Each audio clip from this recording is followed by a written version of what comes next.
জলই পৃথিবীতে বেঁচে থাকার জন্য আবশ্যক তো বটেই, কিন্তু এই জল আমাদের একটা অত্যন্ত গুরুত্বপূর্ণ শিক্ষা প্রদান করে।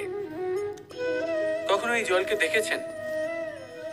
যে পরিস্থিতিতেই এই জল প্রবাহিত হোক না কেন, এর উপর যা কিছুই প্রভাব থাকুক না কেন, এর পথে যতই বাধা আসুক না কেন, তার মধ্যে থেকে ও নিজের পথ ঠিক বের করে নেয়, কিন্তু নিজের প্রবাহ থামতে দেয় না, ক্রমাগত অগ্রসর হতে থাকে।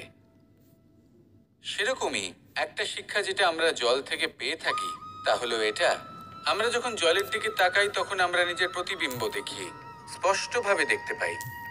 কিন্তু তখনই দেখতে পাই যখন এই জল শান্ত থাকে, স্থির থাকে। যদি এই জল অশান্ত হয়ে থাকে, স্থির না হয়, তাহলে আমরা এতে নিজের প্রতিবিম্ব দেখতে পাই না। এটাই আমাদের মনের সাথেও হয়ে থাকে।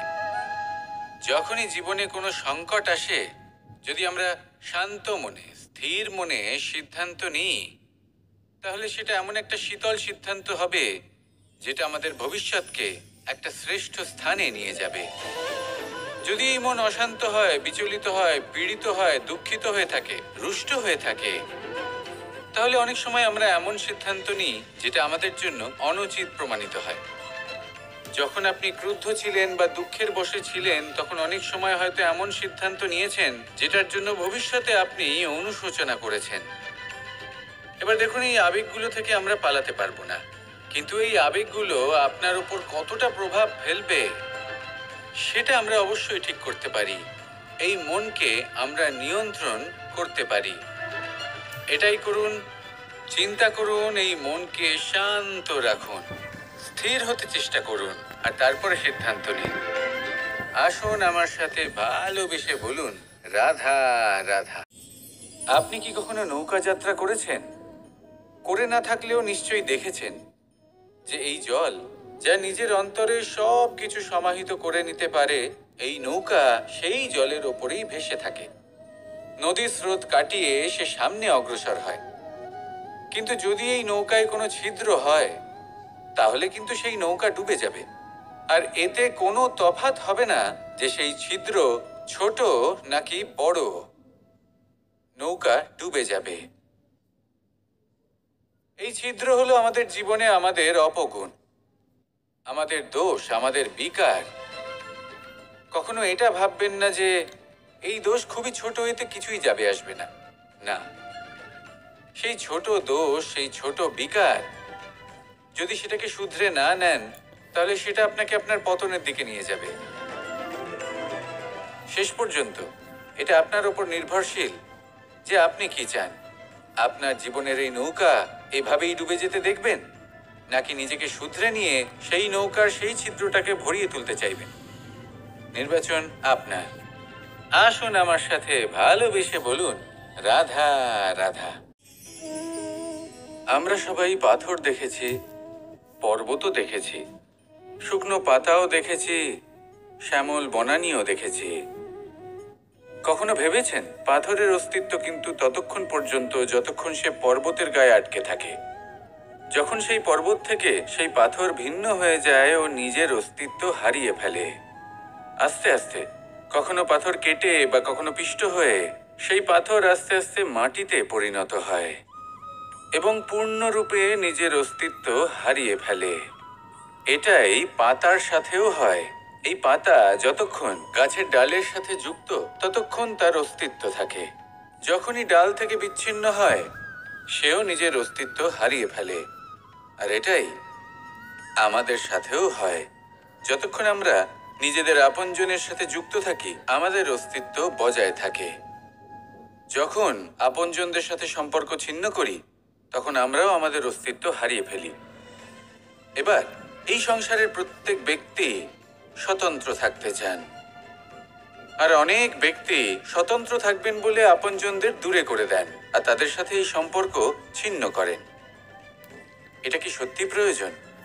আপনজনদের সাথে সম্পর্ক ছিন্ন করে নিজের অস্তিত্ব হারিয়ে ফেলা প্রয়োজনীয়, নাকি আপনজনদের সাথে সম্পর্ক বজায় রেখে নিজেদের স্বতন্ত্র করে রাখা সেটা আবশ্যক? নির্বাচন আপনারই। আসুন আমার সাথে ভালোবেসে বলুন, রাধা রাধা। আমরা প্রত্যেকেই অবশ্যই এমন সময় দেখেছি যখন অনেকগুলো সমস্যা একসাথে আমাদের জীবনে এসে পড়ে। সমস্যা আমাদের প্রত্যেকের জীবনেই থাকে। আমরা তার সমাধান খুঁজতে চেষ্টা করি, কখনো সমাধান খুঁজে পাই, আবার কখনো যতই চেষ্টা করি না কেন কোনো সমাধান খুঁজেই পাই না। আর যখন এটা হয় তখন মানুষ অত্যন্ত বিচলিত হয়ে পড়েন। নিজের আত্মীয় স্বজন, নিজের বন্ধু বা সংসার, এদের ওপরে এই দোষ চাপিয়ে দেন যে এদের জন্যই এই সমস্যা এসেছে। এবার যদি আমি আপনাকে কোনো পরামর্শ দিই তাহলে এটাই বলবো যে দৃষ্টিভঙ্গি পাল্টে দেখুন। এই দৃষ্টিভঙ্গি দিয়ে দেখুন যে এই সংসারে যে সমস্যাই আসুক না কেন তার জন্য কেউ দোষী নয়, না আপনি না অন্য কেউ। এই পুরো খেলাটাই আপনার মানসিকতা, আপনার দৃষ্টিভঙ্গির, আপনার মনের। কিভাবে বোঝাচ্ছি? যখন আমাদের মন শক্ত থাকে তখন কঠিন থেকে কঠিনতর পরিস্থিতিও আমাদের জীবনে খুব বেশি হলে প্রতিস্পর্ধা হয়ে থেকে যায়।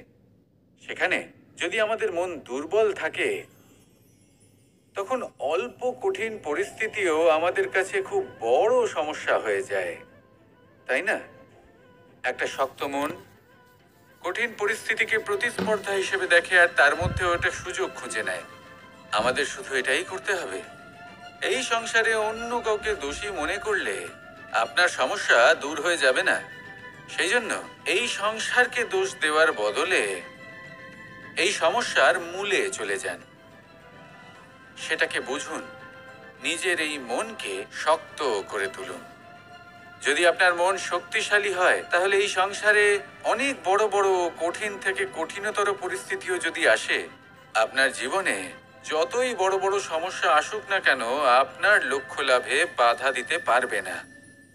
আসুন আমার সাথে ভালোবেসে বলুন, রাধা রাধা। কখনো এই প্রকৃতির দিকে তাকিয়ে থাকবেন। এই প্রকৃতি অনেক ধরনের শিক্ষা দেয়। কোনো একটা গাছকে দেখুন কিভাবে সে মাটি থেকে জল শুষে নেয়। সে ঝড় হোক বা হোক কড়া রোদ সব সহ্য করে এবং অবশেষে সে ফল ধারণ করে।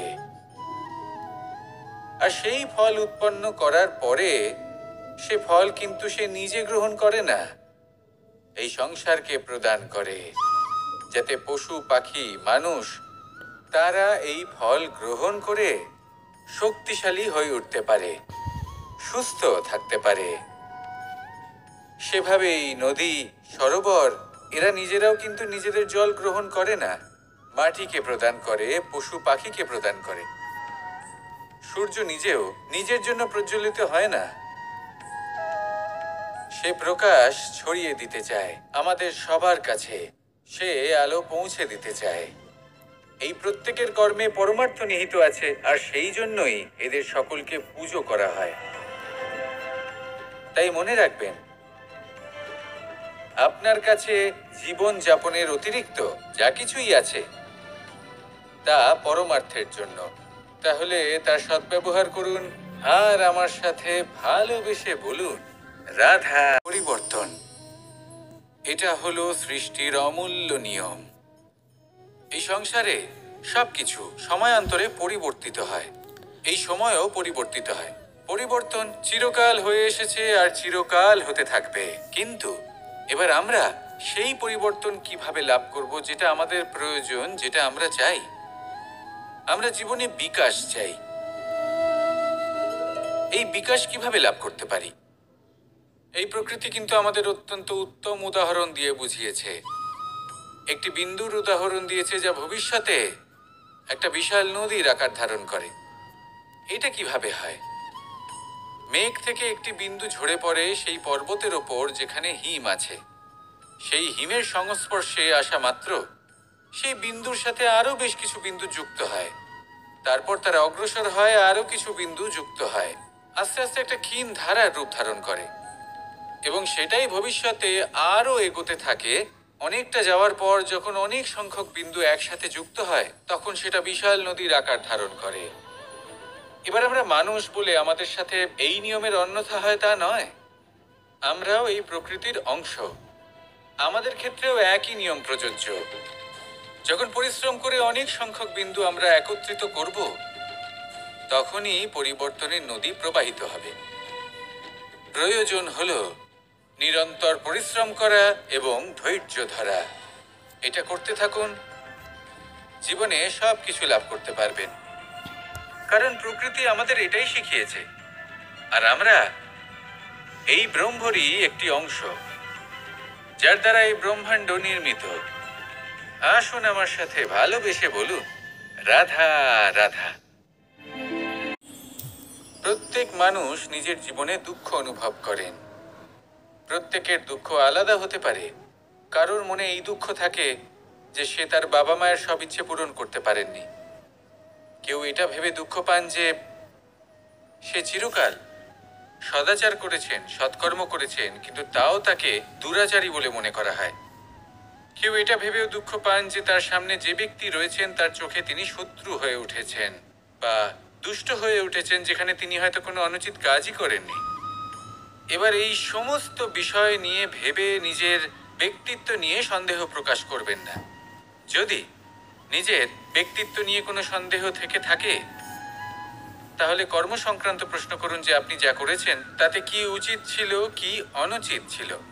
যেটা প্রয়োজন সেটা এটা বোঝার যে আপনার অন্তর্মন, আপনার বিবেক আপনাকে কি বলছে, আর আপনার অন্তর্মন আর আপনার বিবেক আপনাকে যেটা করতে বলবে শুধু সেটাই করুন। আর তারপরে এই সংসার কি বলবে, কি ভাববে সেসব নিয়ে ভাবতে যাবেন না। কারণ এই সংসার তো ঈশ্বরকেও প্রশ্ন করে থাকে, ঈশ্বরকেও দোষী মনে করে। কখনো কখনো যখন কোনো ঘটনা মানুষের ইচ্ছা অনুযায়ী ঘটে না, তখন মানুষ এটা বলে যে হে ঈশ্বর, আপনি আমার পাশে থাকলেন না, আপনি বড়ই কঠোর, এটা আপনার দোষ। যেখানে বেশিরভাগ সময় হয়তো সে নিজেই নিজের কর্মফল ভোগ করছে। আর কখনো কখনো ঈশ্বর হয়তো তার জন্য আরো ভালো কোনো পরিকল্পনা করে রেখেছেন, কিন্তু মানুষ সেটা বুঝতে পারে না। তাই দিনের শেষে যেটা প্রয়োজন সেটা হলো নিজের মনের কথা বুঝতে হবে। আপনার বিবেক কি বলছে শুধু সেটাই করুন, আর সামনে এগোতে থাকুন। আমার সাথে ভালোবেসে বলুন, রাধা রাধা। পাশা নামক এই খেলাটি আপনারা নিশ্চয়ই খেলেছেন। না খেলে থাকলে দেখেছেন, আর যদি দেখেও না থাকেন তাহলে নিশ্চিত রূপে শুনেছেন। মহাভারতের এই মহাযুদ্ধ কোথাও না কোথাও এই পাশা নামক খেলার কারণে হয়েছিল। পাশার এই বিচিত্র খেলা, দান, এইসবের কারণে কেউ নিজের মাথায় রাজ মুকুট পরিধান করেছিলেন, আবার সেখানে পরাজিত হওয়ার জন্য কাউকে বনবাসও ভোগ করতে হয়েছিল। কিন্তু এই খেলা সমাপ্ত হওয়ার পরে সমস্ত ঘুঁটি আর এই পাশার ছক একই পুটলিতে স্থান পেল। এটাই হলো আমাদের জীবন। এই সংসারে আমরা জয় পরাজয়ের বিষয়ে এতটাই ভাবি, এত চিন্তা করি যে এই জীবনের খেলার আনন্দটাই উপভোগ করতে পারি না। আর অবশেষে কি হয়? কেউ জয়ী হন, কেউ পরাজিত হন, কিন্তু দুজনেই একই স্থানে পৌঁছে যান। প্রত্যেক ব্যক্তি মৃত্যুর পরে একটি নির্দিষ্ট স্থানেই পৌঁছতে বাধ্য, কিন্তু ততক্ষণ এই জীবন, এই খেলা, তার আনন্দ উপভোগ করুন। এই সংসারে সেই ব্যক্তি শ্রেষ্ঠ স্থানে পৌঁছতে পেরেছেন যিনি এই সংসারকে প্রকাশ প্রদান করেছেন, যিনি কখনো জয় পরাজয় এ বিষয়ে ভাবেননি, শুধু এই জীবনের খেলার আনন্দ উপভোগ করেছেন। এটাই আপনিও করুন, আর আমার সাথে ভালোবেসে বলুন, রাধা রাধা।